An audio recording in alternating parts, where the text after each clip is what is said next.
I'm Dan Collins with Mercy Medical Center in Baltimore, Maryland, and you're watching Medoscopy.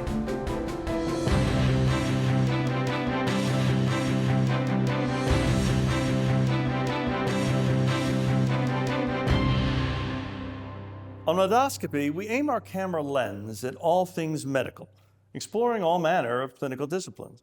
Today, we have two guests to guide us into the worlds of medical oncology and hematology, Drs. David Riseberg and Sandy Kotiah.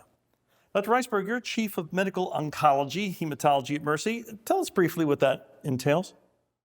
Well, the most important thing I do is take care of patients, just like Dr. Kotiah and the other members of our group. But I also have involved in just sort of overseeing some of the goals that we have as a group to try to, advance the field forward and try to make sure that we're taking advantage of all new technologies and making sure that everyone's being well cared for, both amongst us physicians and the remainder of staff in our department. But it's mainly just working as a doctor, just like the other folks. I'm going to guess that when you're introduced to non-clinical people as a medical oncologist and hematologist, you get a lot of glazed over reactions from people. Do you have to explain to them what that is? Do they understand? Sometimes, certainly if you just say cancer doctor, then that clarifies it. Sometimes the fact that we do oncology and hematology, which is blood diseases, can be a little confusing. And sometimes we'll have patients who say, oh, well, I needed to see a hematologist for my anemia, even though they're seeing me for breast cancer. And I'll say, well, I do that too. So people sometimes don't even realize that we do both of those. Now, Dr. Kotiah, have you been asked, what's a neuroendocrine tumor anyway? What is the neuroendocrine tumors? That's your area. Yeah, so neuroendocrine tumors are tumors that start from hormone-producing cells, and usually they're scattered in your organs, like your small bowel or your pancreas or your lung, and they grow for no apparent reason that we know of, although some of the faster-growing ones come from smoking, like the ones from the lung. But yeah, a lot of the neuroendocrine patients who come here are actually pretty savvy. They've done a lot of research. The internet is a wonderful thing in a lot of ways, and it connects a lot of people together. So they have some understanding of their disease, and I kind of fill in the blanks. Now, Dr. Riseberg, you've been here for over 25 years. And it's about 27. 27, okay. And Dr. Kotiah, about 12 years or so? 12 years, yep. Okay. How did you both end up here at Mercy? Well, for me, I was looking for a job finishing my fellowship, and I had met up with Dr. Feldman, and actually, initially our paths had gone different ways, and we weren't going to end up together, but we each had something that had fallen through, and then I had been in contact with him, and I found him at our big annual meeting, ASCO, just a couple months before I started, and we reconnected, and I started in July of 95, I guess, and haven't looked back. What about you, doctor? I was finishing fellowship as well, and I was looking for a position somewhere. I'm more of a city girl, so I wanted to stay in the Northeast and be in a city because my parents live abroad in this small island called Mauritius, so I have to take a flight there. So I decided not to be in the West Coast. So it was a very glamorous recruitment. A recruiter called me and said, we have this job in Baltimore. Are you interested? And I said, sure. And then I came and I interviewed, and everybody was really nice. I remember Dr. Riseberg driving me around Baltimore City trying to convince me that it really wasn't as bad as I thought it was, because the first thing everybody in fellowship said was, oh my God, you're moving to Baltimore? Do you know, is it going to be safe? And it's been pretty great. I've been living in the city for about 12 years and I really enjoy it. Now, Dr. Riseberg, you're Chief of Medical Oncology and Hematology at Mercy, and that's a relatively new title for you. So you had to take on the mantle of this new position. What was that like? Well, it certainly added some responsibility. Obviously, my main goal here is to be a physician, to take care of patients, but it sort of, allowed me to sort of help with the direction of the department. Not only do we have 5 physicians, including myself, we have 6 nurse practitioners, and we have a lot of other staff. And we have our infusion center, and now we have our satellites. So, we want to make sure that everything is moving smoothly and that we're taking care of our patients' needs and and doing things efficiently. We want to make sure that we're integrating new technology into our treatment, and also that that the institution has whatever we think is important new technology. We have a number of cancer conferences that we conduct to try to make sure that our patients are being discussed in a multidisciplinary manner.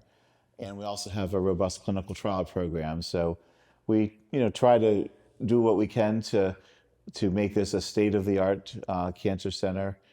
I like to think of it as sort of a high-end research center with a community feel. I was just going to say that was one of our past president CEO Tom Mullen's favorite saying, was that there's sort of the academic level, institution level of care, but in a community hospital setting. So the best of both worlds. Now you're both involved, as you mentioned, in caring for cancer patients. Is this what you both set out to do, or it was like, did you have other visions in terms of what you wanted to do with your lives? Dr. Kotiah, I'll start with you. No, I mean, when I think my passion for medicine started when I was a teenager. I rotated with a family medicine doctor who absolutely loved her job and had a really great relationship with her patients. And I'm like, I can see myself doing that. And it sort of kept building. I was interested in science and biology and chemistry. But what really influenced me to go into oncology is, my mentors, like the people who took an interest in me, like, Dr. Baer, who's actually not that far away at University of Maryland. She was my research professor when I was a medical student, and she was just so passionate about what she did. Like, it caught me on fire, and then it just kept building. Like, everything I did, residency, fellowship, it just felt right, and it just felt like that was the right path. And I have no regrets at all. I mean, I really enjoy doing it. I mean, there's always good and bad about every job, and obviously there's a lot of sadness involved when you lose patients to cancer. But there's also some validation when you help some people get past their disease and celebrate like weddings and birth of grandchildren, or just anything. Like, it makes it all worthwhile. So you have to balance those two things, I think. Was the influence of your mentor what brought you into the cancer field versus, say, becoming an orthopedic surgeon or a hepatologist? And I'm always confusing hematology and hepatology all the time. But was it always just cancers for me? That's the area I want to go to. Yeah, no, I mean, I had what happened was, there was this drug that came out when I was in college called Gleevec, which revolutionized the care of this cancer called CML, chronic myelogenous leukemia. And just the idea that somebody figured that out, that they figured out what caused the disease, the abnormal protein down at the molecular level, and figured out a way to attack that protein and change the life of these patients forever. I mean, and to this day, I'm continuing to be amazed by the field of oncology. We have this newer types of treatments called immunotherapy that we didn't really think was going to do much when it first came out. And I've had stage 4 cancer patients where their cancer has disappeared on immunotherapy. I mean, I've never even thought or dreamt that was ever going to happen. So, I think that this is a field that's always exciting, and it's always helpful to see positive things happen. And we have explosion of treatments and drugs, and people are living with cancer longer versus dying with it. And even people with stage 4 cancer, it's becoming a chronic illness versus them just passing away from it right away. How about you, doctor? So, like Dr. Kotiah, I also was interested in becoming a doctor since I was a kid, and went to, through high school, and had interest in biology and science, and went to college as pre-med. And then in medical school, in deciding what I wanted to be, I realized that I didn't really like being in the operating room, and I wasn't a real procedure person. I liked the patients when they were awake. And, I really thought the science of oncology was really fascinating. And then the other thing that I think really attracted me to it was the fact that you get to take care of the whole person, yet you're a specialist. And so you aren't just focused in on one specific area. And then the other thing is that the relationships were, intense, and, really got to have strong bonds with patients. And certainly over the many years that I've been here, I have really been able to appreciate that. We'll take a short break and be right back.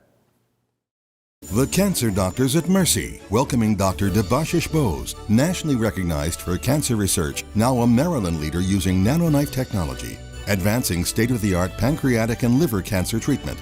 internationally renowned surgical oncologists using heated chemotherapy to treat abdominal cancers, acclaimed experts in breast cancer and reconstruction, the preeminent leader in women's health and robotic surgery, home of the Ovarian Cancer Institute, compassion and quality, the cancer doctors at Mercy. And welcome back. Again, we're with Doctors David Riseberg and Sandy Kotiah in Medical Oncology and Hematology.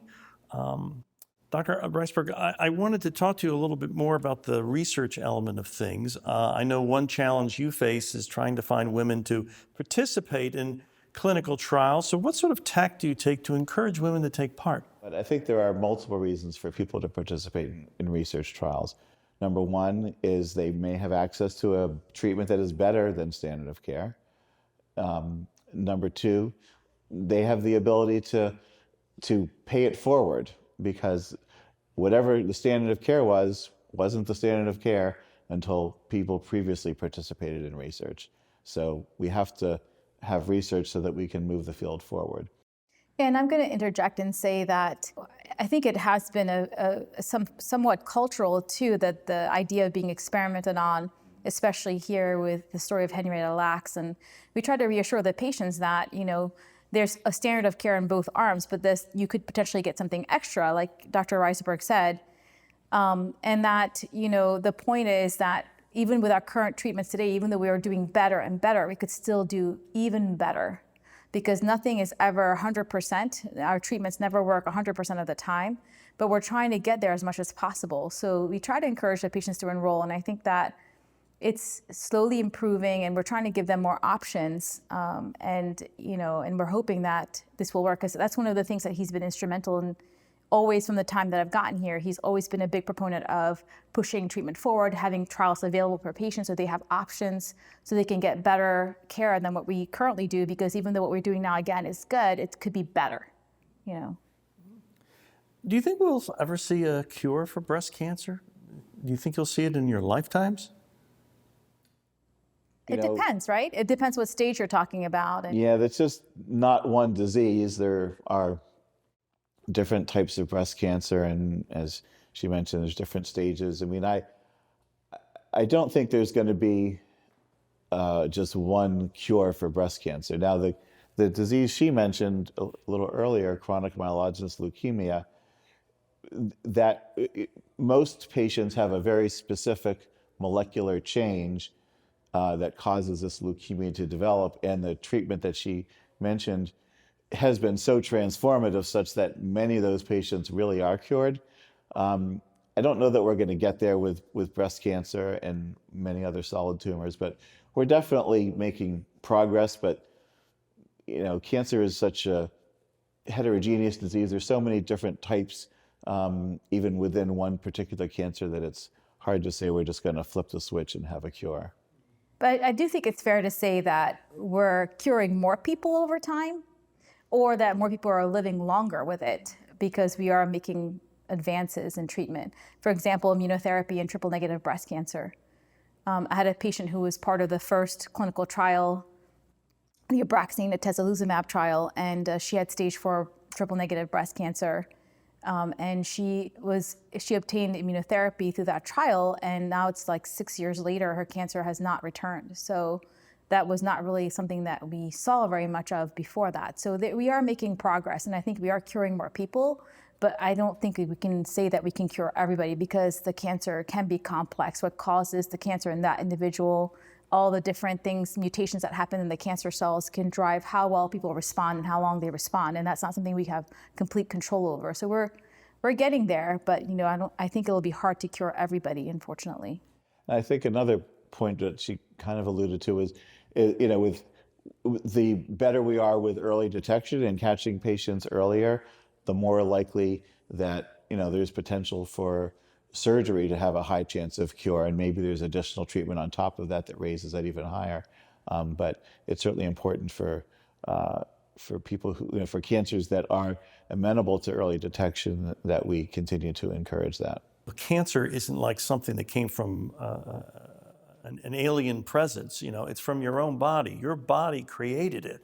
So if we can figure out what's happening in a patient that's causing this to be created, then maybe we're able to eventually get to the point where we can figure out how can we stop the cancer from being created in your body before it ever happens. So you hear a lot about vaccines for cancer and so forth. What do you think about that? Well, I think that's an interesting area of research, and certainly hopeful that we'll maybe see some of that. And we obviously have one for cervical cancer. So there has been progress there, not so much in breast cancer yet. And I think the other point is lifestyle changes also make a difference too in preventing cancer.